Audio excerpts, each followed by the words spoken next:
Hello and congratulations on getting access to this video course on on-page SEO for WordPress sites. This is video number 1, and we're going to talk about what's inside this video course. Now, before we do that, and before I give you a quick overview, what I want to do is talk about mindset, because I'm a big believer that if you're in the wrong mindset, then even if you have this video course, even if you try to implement a few things, it's ultimately going to hold you back. And I've seen this time and time again. This specific mindset that I'm about to talk about holds business owners back. And we don't want to see that happen to you. We want to see you succeed as much as possible. Here is the mindset. The mindset is that people make the assumption that every single SEO technique and rule changes rapidly so that what worked 15 years ago doesn't work now. Now, I will say a large majority, yes, it's true that search engine optimization does change rapidly every single month. Now, at the same time, and yes, that is true to a certain extent, but there are basic fundamentals that Google and other search engines look for that still hold true today, that still work today. So let me repeat that. Not everything has changed. It might have changed slightly. But if you get into that mindset of, oh, everything changes, everything that used to work 10 years ago doesn't work now, then you're putting yourself in a dangerous position simply because you will forget the basics. Now, there are a lot of basic fundamental SEO rules, but we're really going to focus on 5 factors, and I'll talk more about that later down the road. So we're going to be focusing on these factors that haven't changed, or if they have changed, they've only changed very, very slightly in the last decade. So make sure that you're not in this mindset, otherwise it will prevent you from actually moving forward. So here's a quick overview of what's inside this video course. Of course, this is video number 1, which is the introduction. Video number 2 is going to be the main focus. So we're going to make sure that you have a clear view of what we're going to talk about. Video number 3, we're going to talk about 5 important factors that you definitely should implement in your WordPress site. Video number 4, we're going to talk about the URL structure, such as what should your domain look like, what should the URL look like, and all of that. Video number 5, we're going to talk about body text structure. Video number 6, we're going to talk about image optimization and basically how to make your images more search engine friendly. Video number 7, we're going to talk about title optimization and how long your titles should be. Video number 8, we'll talk about metadata optimization and how that can affect what text and what information will show up on the search engines. And of course, last but not least, this is sort of a bonus, but in video number 9, I'm going to talk about the top 2 WordPress plugins that we highly recommend that you install. So once you understand these 5 important factors and you've actually implemented them yourself, then you can actually automate things, but automating things doesn't really help you in the long run. It's sort of like a shortcut. Without understanding the basics and the fundamentals, you're actually hurting yourself. You're not really going to know why you're ranking. All right. So here's what you're going to need. You're going to need to have a WordPress site. If you don't have a WordPress site, these fundamentals still hold true as well. But most of what I'm going to be showing you is how to implement these 5 factors into your WordPress site. You're also going to need to have a general idea of what the general keyword is that you want to rank on. And then, of course, you want to have a list of specific keywords related to that general keyword. And the reason why you need to have these in hand is because you're going to use these in your body text, your title text, your metadata text, and even your image alt tag text. So you're also going to need access to content, written text, and or images to create your post. Now, if you don't have all this information right now, that's fine. But you're definitely going to need it eventually. So with that said, let's move on to video number 2. Hello and welcome back. This is video number 2, and in this video we're going to talk about the main focus so that you have a better, clear view of what we're going to talk about in this video course. You see, because on-page SEO is such a broad term that literally covers a lot of areas of your website, both the front end, such as the text, the content, and all of that, and the back end, like sitemaps, the XML sitemap, and all of that. Really, the main focus of this course is to help you make your front end of your WordPress site more SEO friendly. And what that means is we're going to focus specifically on how to make your overall WordPress site structure, your posts, your pages, more search engine friendly. So the goal is that when Google and other search engine robots come to your site, they will know what your site is all about. Now, by robot, what I mean by that is that Google usually will send out computers, which are called bots, and they'll come and scan your website and try to figure out what your site is all about. Now, the truth of the matter is that too many people skip over this because it isn't exciting. They are too focused on external SEO, but the reality is that there are a lot of front-end factors that you must do on all of your sites. So by skipping out on these fundamental steps and just focusing on things like backlinking, you're really going to miss out on a lot, because when Google comes to your site, if your site is not search engine friendly and you've just got a lot of backlinks, then yes, you do have a lot of votes that your site might be good. But at the same time, it's like, okay, this is a popular site, but what is this site all about? That is the goal of this course. Even though that seems basic, it's very often much of a skipped step. So once you get in the habit of doing the following and implementing these 5 factors, you'll actually be ahead of most of your competitors. So the good news is that most people don't do this. So the fact that most people don't do this and you're doing this, you're going to get ahead of them. Now, to clarify what this isn't, however, we're not going to focus on backlinking or any external marketing strategies, which is what I talked about earlier. So now that you have a clear idea of what we're going to talk about, let's move on to video number 3 and discuss the 5 important factors that all of your posts, your pages, your content, your text, your URL structures, and everything else should contain. Hello and welcome to video number 3, and we're going to talk about the 5 important factors. Now, this is a quick overview of the 5 factors, and then of course the next few videos I'll dive in to every single one of these factors. But before we can really discuss them in depth, you need to have a broader bird's eye view of them. So before we jump into the 5 factors that your WordPress sites should have, or even your non-WordPress sites should have, which they'll definitely work on those too, it's important to know a few things first.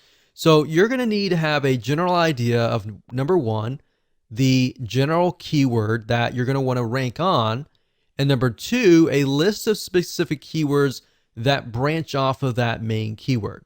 Now don't worry if you don't have that now. I'm going to give you a step-by-step technique that will help you figure that out. Now, another big mistake that many folks make is implementing these without a clear plan of attack. And that's why I'm breaking things down in such a manner. There's a reason for everything. In fact, we've seen this with many websites. There's no clear plan, and the website owner simply creates content in an area with little or no traffic. And then they're not ranking on any specific keyword. They might even be ranking on keywords that have really nothing to do with their website. And this is a lot of time wasted, right? So that's why I'm not jumping straight head first. I'm breaking things down so that it becomes clear, and that way you will succeed. Now, we're not going to focus, like I said, on keyword research, but we do recommend that you check out these suggested keywords. Now, what do I mean by that? Well, Google has what we call suggested keywords, Amazon.com also has a list of suggested keywords. Now, this is what happens, and this is super easy. You can literally find the main keyword and a list of specific keywords within a few seconds. So here's what I want you to do. You can do this by going to google.com, for example, and typing in a general keyword.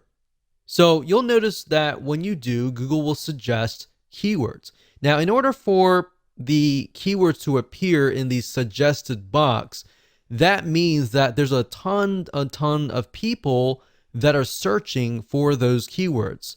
So in other words, there's a high volume of people searching. So when I typed in the keyword survival kit, out dropped a drop down saying, well, these are other Google suggested keywords like survival kit list, ideas, Amazon, food, and backpack. Now, there's another way of doing this. If you type in the keyword and you press enter, then what's going to happen, and you scroll all the way down to the very bottom, you're going to see a list of words. So if you scroll all the way down the bottom after you made that search, you're going to find additional keywords right here where I've put a red box here. So we can see additional keywords are things like military survival kits, survival kit list, best survival kit food, items, wilderness survival kit. So we can see not only are there different keywords, but there are also different types of survival kits for different scenarios and different settings. So that gives us an idea of, okay, we can write an article on survival, military survival kits, or wilderness survival kits. So these could be totally different articles. So now that you have a basic understanding of basic keyword research, let's move on to the 5 important factors. And they are, number 1, the URL structure, or the domain name and the category name, the file name, even the page name is important. And this is what shows up in the address bar at the very top. Whenever you go to any website, you see the domain name, the page name, and all that in the search bar at the top. That is the URL structure.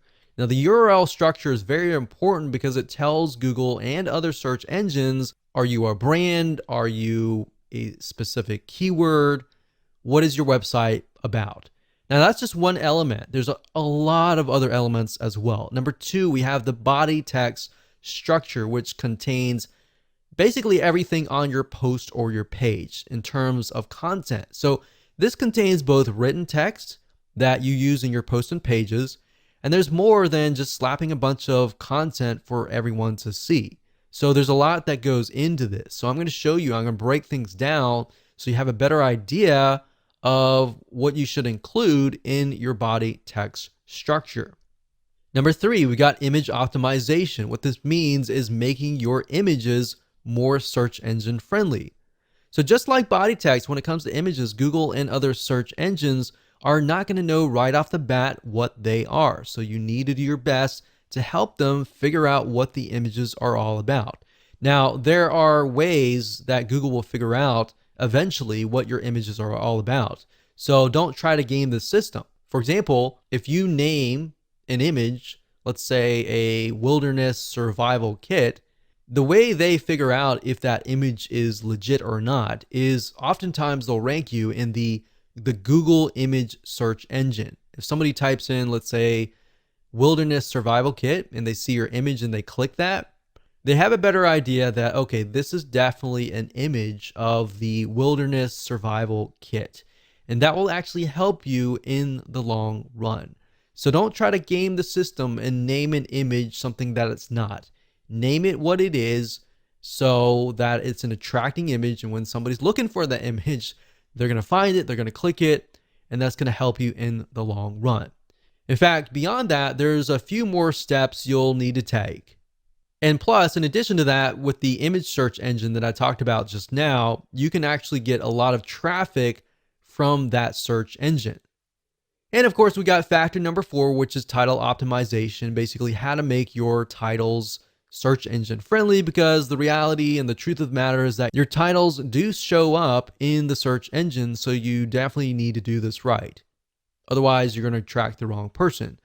Meta optimization is the same thing. You've got the description and other metadata that will show up underneath the title in the search engines. So you want to make sure that you attract the right person. Now that we've talked about the 5 important factors, let's dive into every single one of these 5.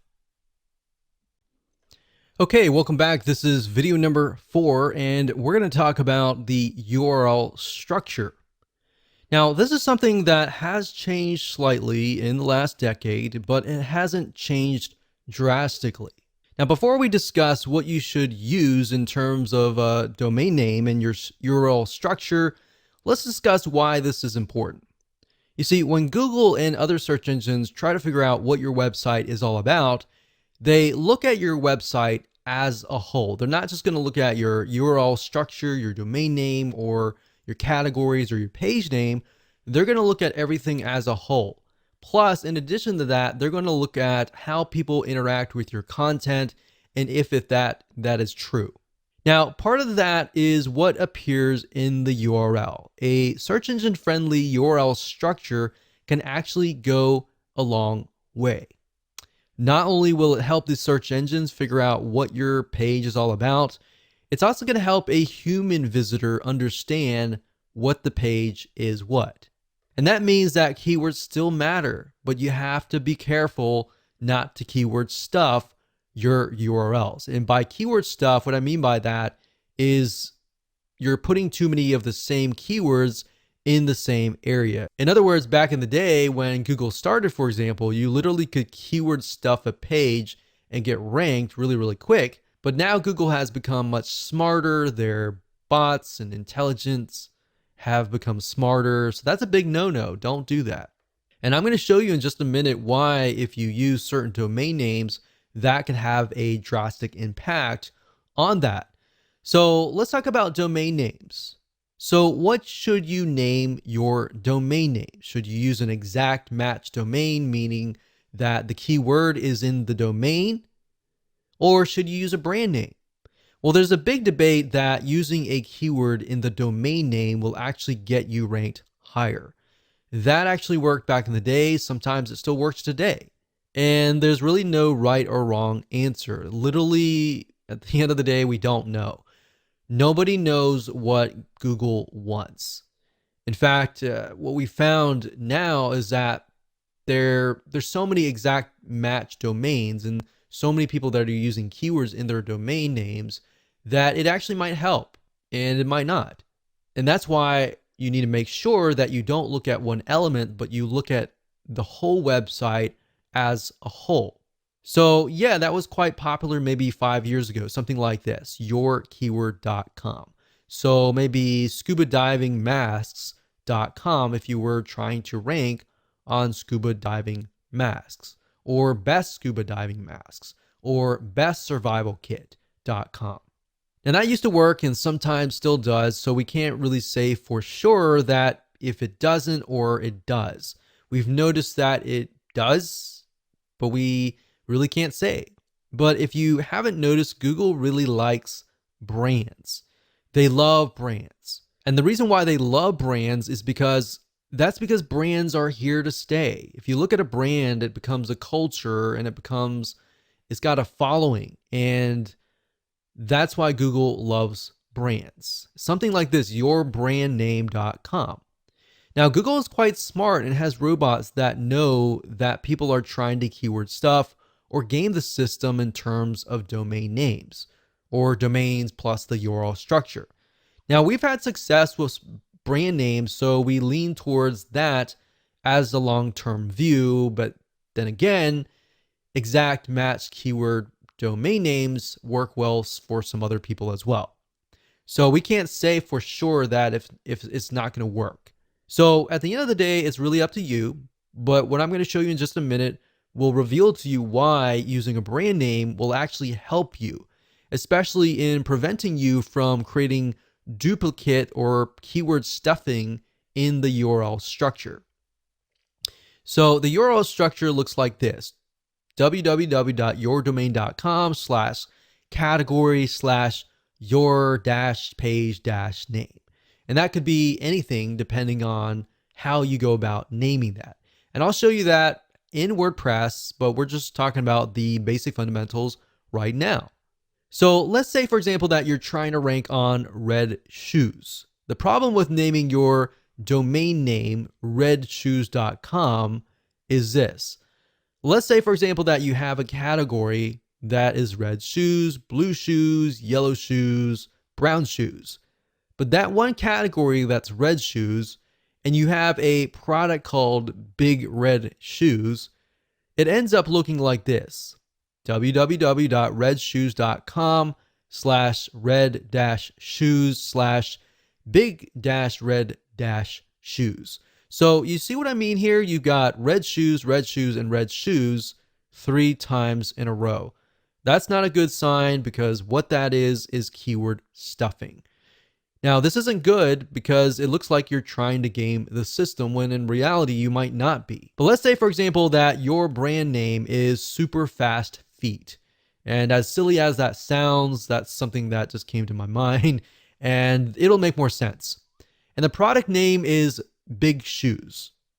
Now, I know that's not great, but hold on. It would look something like this: www.superfastfeet.com/red-shoes/big-shoes.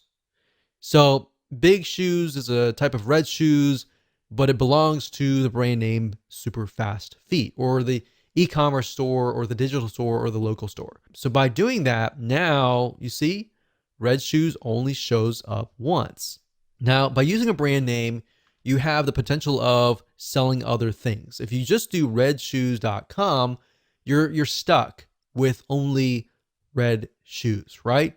But with Super Fast Feet, you could cover shoes, you could cover slippers, you could cover socks, you could cover a variety of different things. You could even cover lifestyle of running, exercise, and all of that. So brands, not only does it help you with your URL structure, but it also helps you diversify and expand what your website could potentially be about. Now, in this case, the word shoes shows up twice, but that's okay. Do you see what I mean here, and why brands actually help you avoid keyword stuffing? Now, another tip is to make sure that your URL is no longer than 90 characters long. Okay, so first things first, go ahead and log into your WordPress site, as you can see here. And then what you want to do is access the permalinks to make sure that your URL structure is search engine friendly. So what you need to do is, to the left-hand side, go to Settings, Permalinks, and then we'll get to here. Now, at this point, you're going to want to choose Post Name. Click Post Name, click Save down here, and that's it. So what this is going to do is, every time you create a post in a page, it's going to title the actual post and page and put it in the URL. You see, if you choose a numeric, or if you choose anything like this, then when Google comes to your page, they're not necessarily going to know. They're going to look for the body text, but the URL structure is by no means search engine friendly. So as you can see here, the plain version is just $P=123. As a human being as well, you don't really know what that is, right? So choose post name, click save, and that is the reason. Now, if you go on to a post or a page, so if you go to posts and choose a post or a page, this is what it's going to look like. So when you create a post and page, like for example, right here, this article here that says 10 different places to find credible freelancers online. If you have it here, you want to make sure that that is in your permalink. Permalinked is the URL structure. So we click on edit here. We can see that it says 10 different places to find credible freelancers online. So what you want to do is, obviously we can't change the domain name, but we're going to put the title in here, and you want to put dashes in between the words. And when you're done, click on OK. Click update, and that's it. So that's as easy as it gets in terms of editing the URL structure. Now, of course, you can add them into categories. So if you have a category, let's say in this case, we have freelancers, the category could be freelancing sites. And then you could have maybe 10 different posts on freelancing sites, so that as a human being, you know that we're looking at this and it's under the category of freelancing. And you can create categories by going under categories and click on add new category and creating that there. And then make sure that post or page is checked for that category, click update, and you're good to go. And that's it. Hello and welcome back. This is video number 5. And in this video, we're going to talk about the body text structure. Basically, what should you put in your content, and as you're writing your posts and your pages, how should you optimize it? So what you write on your blog post and page should be first and foremost definitely human friendly, and then of course secondly search engine friendly. See, a lot of people make the mistakes of trying to game the system, trying to make it so search engine friendly that they totally forget about who they are writing to. Now, Google at the end of the day really cares about bounce rate, and bounce rate, which we'll talk about later down the road, is basically if somebody stays on your page for a long period of time. If they just come to your page and they leave immediately and Google sees that, that's not a good sign. In fact, if they go to Google and they type in, let's say, for example, survival kit, and they go to your page and they don't like what they see, and then of course they go back to Google, Google knows that they just left your page, and that's not a good sign. And that will actually hurt your ranking. So if you merely write for the search engines, you're going to have to deal with the bounce rate, a high bounce rate, a low stick rate. Stick rate meaning how long do they stay, or how long do they stick around? And that will have a negative impact on you. So what that means is the longer someone stays on your website, the lower your bounce rate is. So if you keep that in your mind, the word bounce rate, the word stick rate, you will often see those words a lot when it comes to on-page optimization or even search engine optimization in general. So to Google, websites with a lower bounce rate must be good. The fact that people are staying on your page for a longer period of time tells them, okay, this website must be what people are searching for, right? And this is important to Google and other search engines, as it also indirectly tells them that your site must have good content. And then they're going to rank you higher. So that's just one of the many, many different factors that you're going to deal with. And that said, let's discuss some elements that you need to have in your body text. You definitely want to stick to one main keyword. And you want to have that main keyword definitely in the title of your page and throughout your page. So that keyword should be the same one in the URL structure for that post or your page. Now I'm going to show you in a minute. If we hop on over to WordPress, you can name it the title, and if everything is set up correctly, the permalink or the URL structure should have that keyword, and that keyword should be spread about. Now, you definitely don't want to make it appear too many times, otherwise that will be seen as keyword stuffing. So it should appear, like I said, in the page in headings 1 and 2, which will be in the body text. And I'll give you an example later down the road when we show it to you live in action. And it should be somewhere in the first paragraph as well. It should be bold or italicized. Now, don't overdo it. There are actually ways to get around doing this and make it look natural. You got to remember, you're writing first and foremost for the human being first. So when you put it in your text, you got to make sure that it is going to make sense to the human being. And you want to try to use variations of your keywords as well. So let's say, for example, let's use the example that we talked about earlier in the URL structure video, which was red shoes. So you want to try to use variations of the keyword or even synonyms. So Google at least is smart enough. They have this huge database of words that are related. So as far as the body text and the other factors, what I'm going to do is stick with the exact same post, that we looked at in the previous video with the URL structure. So up at the top, if we say that our main keyword is maybe find credible freelancers or places to find, maybe that's our keyword, places to find credible freelancers, then what we want to do is we want to make sure that it's in the heading 1 and 2.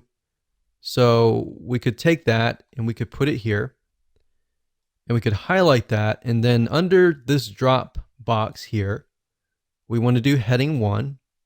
So that would be the heading. And then you want to make sure that it's heading 2, but we can do that later. So you want to make sure that it is in the first paragraph. So it says, are you looking to outsource some of your work so that you can focus on your business better? Finding the right person can be difficult, but there are places online where you can search for credible freelancers.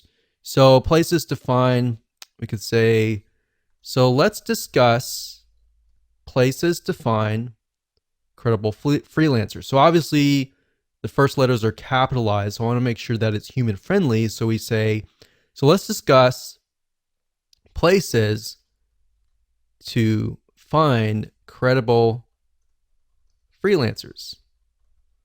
And then you can highlight that. So places to find credible freelancers. So this can be italicized.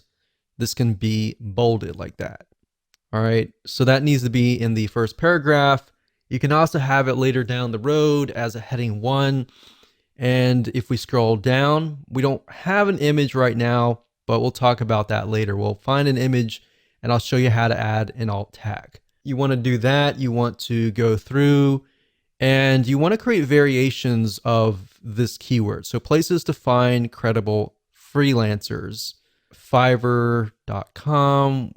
This is a good place to find great freelancers. So we use the word credible. You can mix it up and say good place to find great freelancers or hardworking freelancers. So what I'm saying here is you don't necessarily have to use that exact match keyword, but you're using variations so that Google knows that you're not trying to game the system and you're not trying to keyword stuff. But at the same time that it's a variation or it's a similar synonym or word so that it appears more natural. So we can go through here, we can do other things as well. That's pretty much the basics of it. But another thing you can do is tags as well. So you can add tags. Let's move on to the next video. Hello and welcome to video number 6. And we're going to talk about image optimization, or in other words, how to make your images more search engine friendly.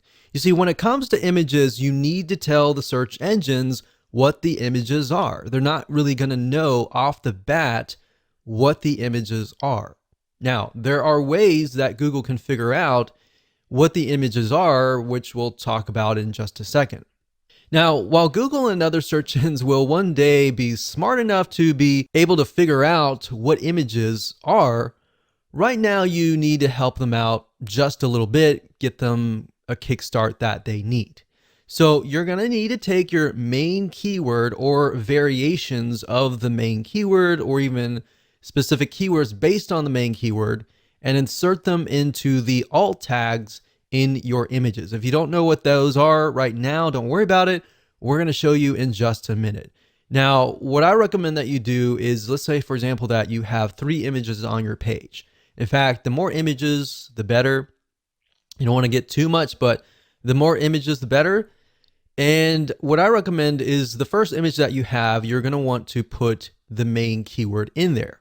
Now, make sure that it actually relates to the image itself. So if the image is a image of a shoe, you definitely don't want to put like something like a peanut butter sandwich or something. So you definitely want to put something that's related, right? Now, the second keyword, you don't want to put the same keyword. You want to put a variation of that keyword. Or based on what we talked about earlier, having the main keyword and then of course having keywords related to that keyword, you can put those in the other images. But you have enough where Google looks at it and thinks, okay, all these images are related. Now, there are other ways that Google can figure out if those are legit. In fact, what they'll do is they'll index them into the Google image search engine. So whenever somebody searches for that image and they click on that image, they will think, okay, those images on your page are definitely legit, so we're going to rank you higher, right?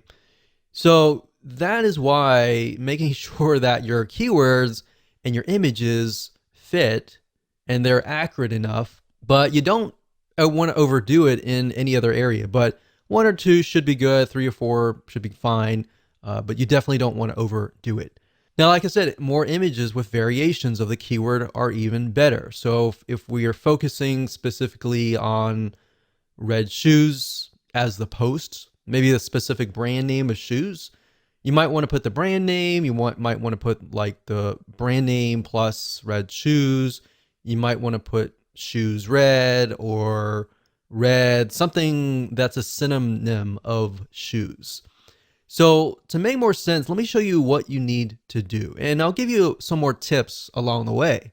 Okay, so adding images and making them search engine friendly is actually very easy to do. But first things first, you'll need to find an image if you don't already have one. So starting where we left off in the previous video, we don't have any images here, but let's just go ahead and add one. So I'm going to add one somewhere in the beginning. So we could add an image, let's say here. Now I want to say we do have an image, like a featured image down here. But what we're talking about are images within the actual body text. So let's go ahead and click on Add Media here. And these are our existing images right here, but we can also upload a file here as well. So let's try to find something that relates to freelancers. So let's do that here. Let's click that. So right here it says title, caption, alt text, and description. Now, by default, as you can see here, with an image, it shows something like code. It doesn't look natural. It doesn't tell a human being what it is, and it doesn't tell Google what it is. Now, beyond just some basic optimization, you have to realize that if somebody is disabled and somebody is listening to some sort of software that speaks out loud what the images are on the page, then this is actually going to help you reach those people. So keep that in mind as well. And by making it friendly to all sorts of people, you'll get an extra vote with Google in that sense as well. So let's say, for example, that this is something to do with places to find credible freelancers. So all you need to do is simply put that in the alt text. Now, for the title, you want to do something similar. You can do top 10 places to find credible freelancers. Now, bear in mind that these images might show up in the Google image search engine. And if they do, this information will show up. So if somebody is utilizing the image search engine, which a lot of people do, then they're going to see that. And if your competitors are merely just uploading the images and they're not optimizing it for the alt tags and the titles and the descriptions and all that, you're going to be one step ahead. All right. So caption can be, this image shows a screenshot of the top 10. So we could do a variation of 10. So 10 as in TEN places to find great freelancers. So you want to mix and match and keep it different so that it doesn't look like you're keyword stuffing. And then of course you can put the description here. So when you're ready, click on Insert into Post, and there we go. Now you can always edit that later. If you click on the image here and click on Edit, you can always edit the alternative text. So the alt text, you definitely want that keyword in there. You could put the keyword in here in the captions as well if you want to. So we're going to click on X because I didn't do any updates. And of course you can add other images as well throughout the page, but make sure first and foremost it is human friendly. And then based on that, you can create variations of the keyword. And of course, when you're ready, go ahead and click update.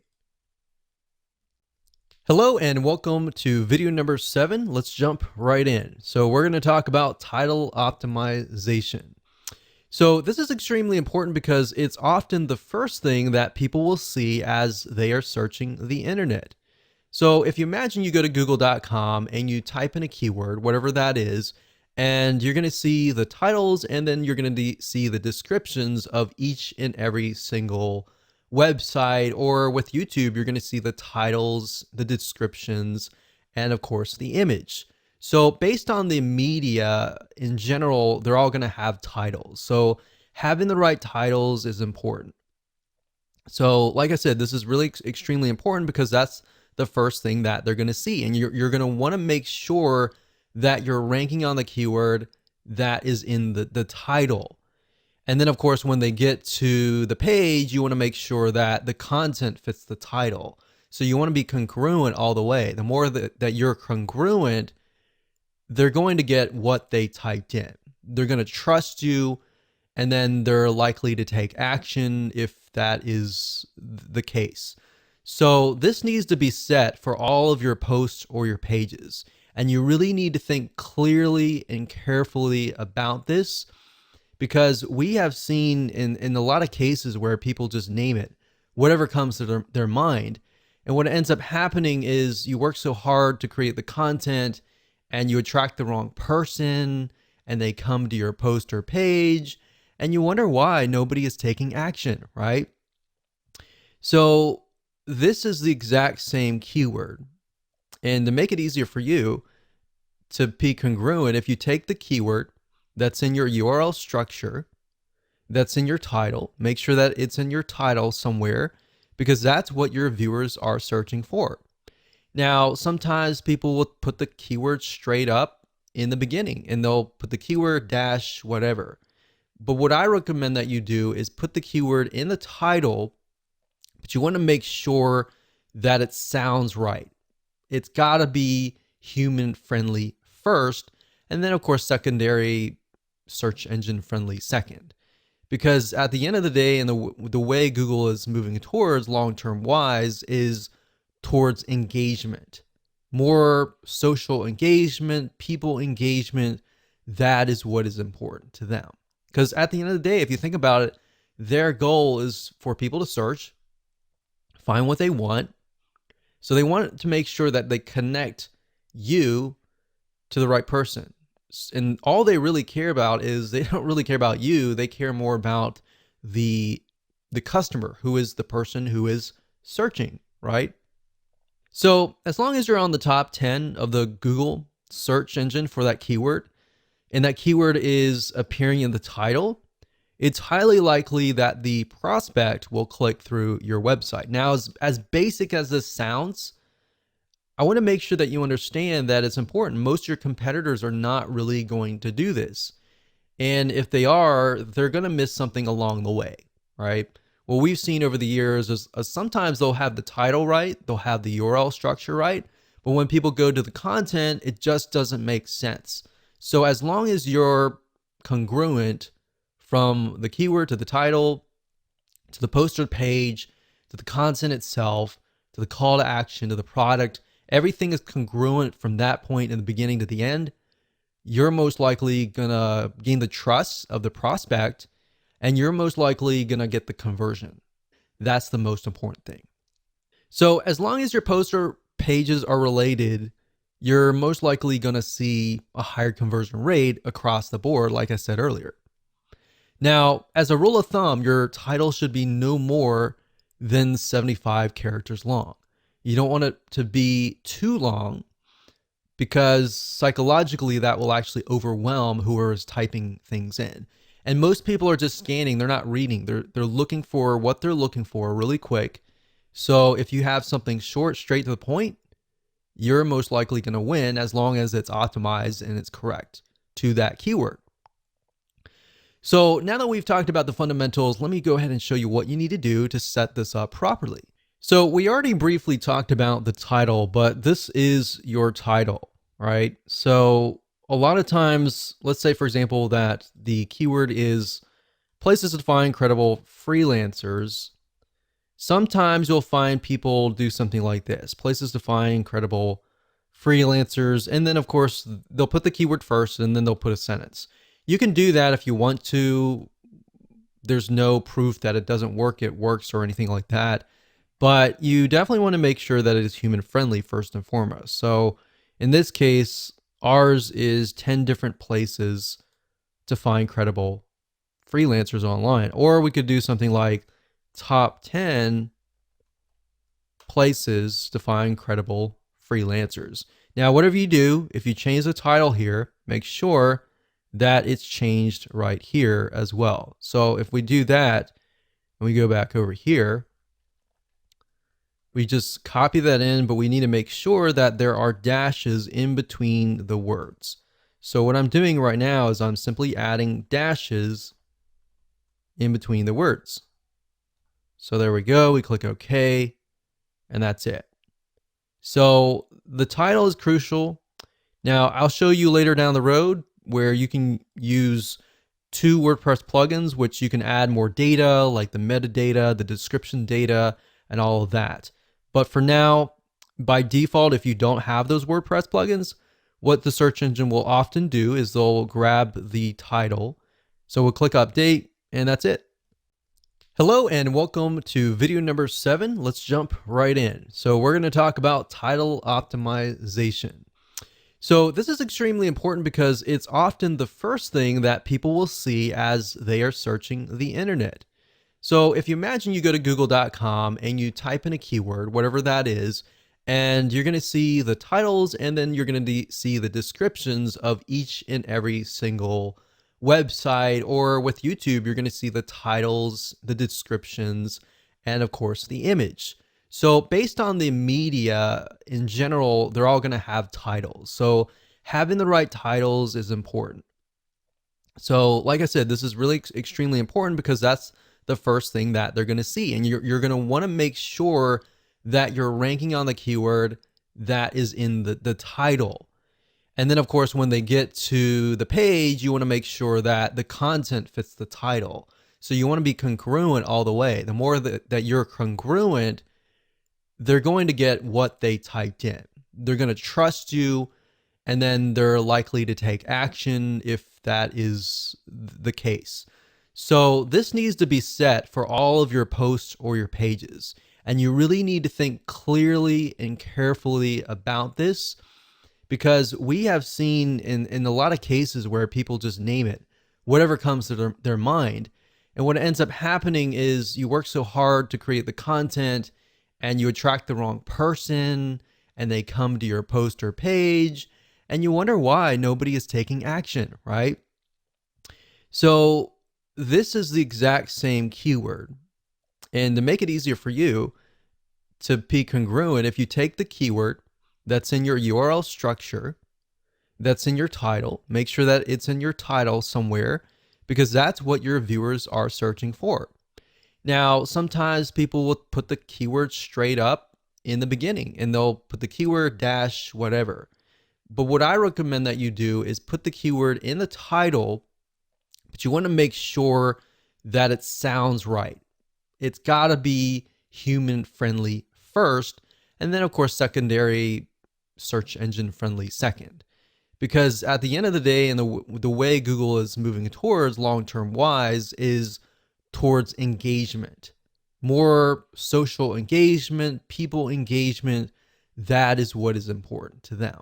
Because at the end of the day, if you think about it, their goal is for people to search, find what they want. So they want to make sure that they connect you to the right person. And all they really care about is, they don't really care about you. They care more about the customer, who is the person who is searching, right?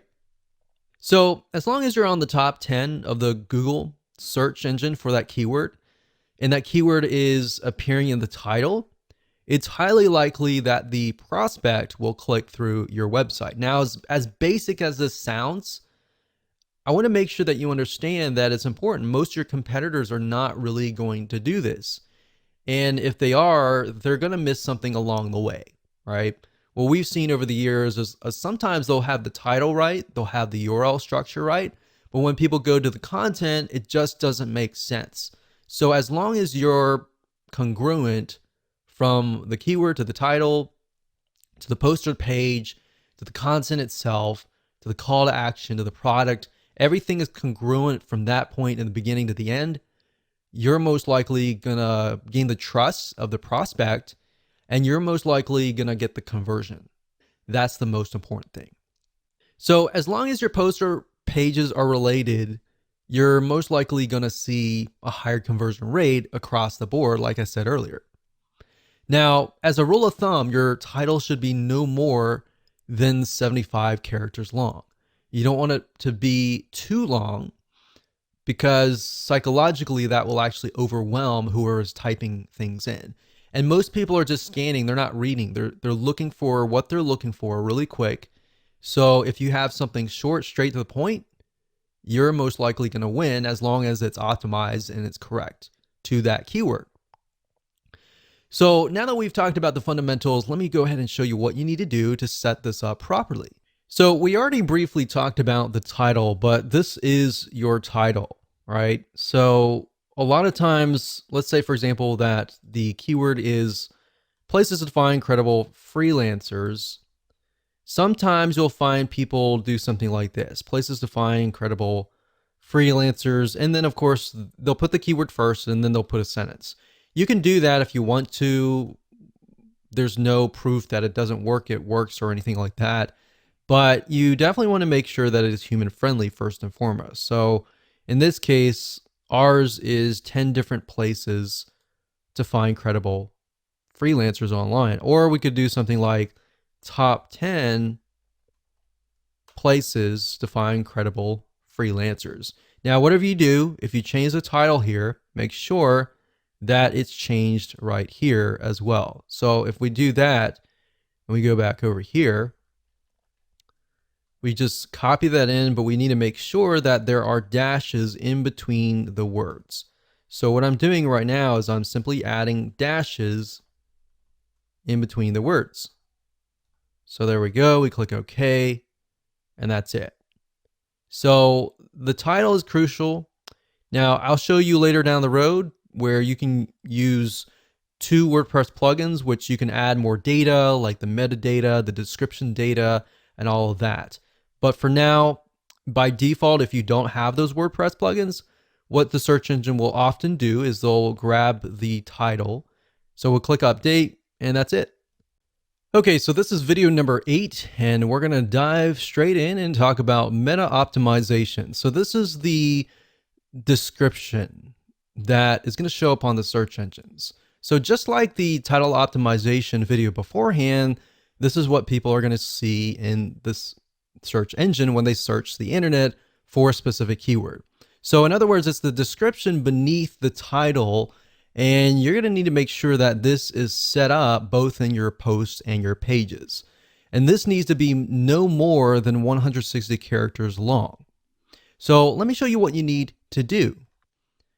Okay, so we briefly talked about this before, but I'm just going to do a recap here. So we talked about the meta description being important.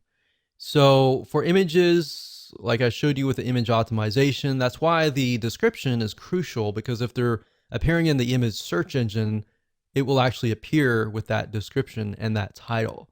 Now, if you don't have a WordPress plugin that is installed, it's typically going to grab this as a title, and then the description usually is the beginning paragraph. So for congruency's sake, you want to make sure that that's why the keyword needs to be in the title, the first headline here, and the description. And you usually want to try to put the keywords down here, but you don't want to put it too much. Sometimes it will look at the how many words you have compared to how many keywords that you have. If you have too many keywords, you're going to want to add more text. If you have more keywords, you definitely want to add more images as well. So the more images, the more text that aren't really that specific keyword, the better. So by default, like I said, it's going to grab this as a description, but then as you have the WordPress plugins that we'll talk about later, you'll have the opportunity to add more metadata, which I'll show you later on. But this is sort of a video that's sort of a preliminary to discuss why the metadata is actually still used. Hello and welcome to video number 9, and congratulations, first and foremost, you've reached the end of this video course. And this is kind of a bonus because we talked about how to manually optimize your WordPress site. Now we're going to talk about how to automate the process. Now, the reason why I didn't jump straight into this was simply because you need to understand why things are important, what elements you need to have on your pages to make it important. Because yeah, you can use this system to automate it, but the two plugins that I'm going to talk about, some of them will actually automate certain processes like the URL structure, but at the same time, knowing how things work and why certain things are important is more important at the end of the day, because you're going to understand how to implement these factors. So now let's talk about the two plugins. With these two WordPress plugins, you can literally boost your on-page optimization on just their free levels. So they both have a free version and they both have a paid version. Now, two of these are very common. The first one, you'll most likely maybe already be using it. The second one is not so popular, but they actually work hand in hand. So let me go ahead and show you these plugins and why they are both important. So the two plugins are first Yoast SEO, that's YOAST.com. And if you go here, you can get a better idea of what it's all about. But this is one of the most popular SEO plugins, and this will actually help you optimize your site automatically. So now that you understand the basics, the title, the description on all of that, a lot of times what Yoast will do is if you just create a title and you put that in the title of the WordPress post or page, you click update, it'll automatically fill in the permalink or the URL structure. So, and it'll fill out other data as well as you begin to create your post and your page. Now that's the free version. The paid version actually takes it one step further and does a lot more. Now I'm not going to cover all that in this particular video because you can go here, you can check it out for yourself. Now, if you want to figure out how to install it, it's very easy. All you have to do is go to your WordPress site here and go to add plugins under plugins, type in the word Yoast, and you'll see it right here. The second plugin is called SEO Squirrely, as you can see here. So you can do a Google on this, but if you type in SEO Squirrely, that's SEO SQUIRRLY. And if you go here, then you can actually download the plugin, and there's a free version, which is, in my opinion, we've tested it out, and the free version is really, really good. And what SEO Squirrely focuses on is schema. And schema is necessary because that's the way of the future, and it tells search engines what your site is all about and more information than that. But the short answer is it just helps optimize your site in a much better way. And now when you go to SEO Squirrely, it'll say, you know, our plugin is better than Yoast. And then of course, Yoast, sometimes you might see an article out there. I haven't seen one, but I'm sure there's a comparison, and you'll see that they're going against each other. But at the same time, you can either do Yoast or you can do SEO Squirrely. Now, what we've found is SEO Squirrely focuses on schema, like I said, and schema is just a way to make your site appear in the search engines where people will click on your link. So if you've seen, for example, the ratings, the 5-star ratings that appear in the search engine, that is based on schema. And there's a lot of other different little elements where if you've got on your page like images and videos and all that, SEO Squirrely will automatically optimize those media types on your page. And we found that we've actually tested this one and Yoast together, and they actually work hand in hand. Now, they can run into each other based on like the title and the meta description and all that, and they can conflict in that realm. But at the end of the day, you kind of need to just pick and choose which one you want to go with and just go with one. So Yoast, I can tell you, will pretty much do everything that we talked about. SEO Squirrely as well. They typically are focused on different areas.